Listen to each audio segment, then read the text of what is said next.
NCP হলো 12 ভাত।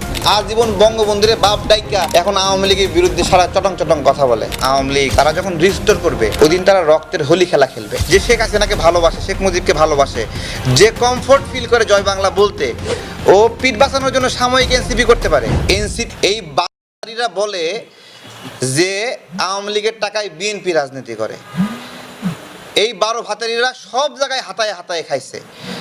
প্রবাসীদের টাকা খাইছে, বিএনপির টাকা খাইছে, আওয়ামী লীগের টাকা এখন খাচ্ছে, আমার ছোট দল আম জনতার দল আমার টাকাও খাইছে, নুরুল হক নুরের দলের টাকা খাইছে, জামাতের টাকা খাইছে, কার টাকা খায় নাই।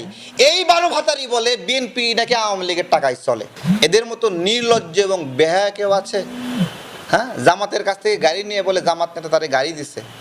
জামাত নেতা তোমারে গাড়ি দিছে কেন বলো? হাসনাত তো জবাব দিতে পারে নাই এখনো। ওর প্রথম মিটিং, গণঅভ্যুত্থানের প্রথম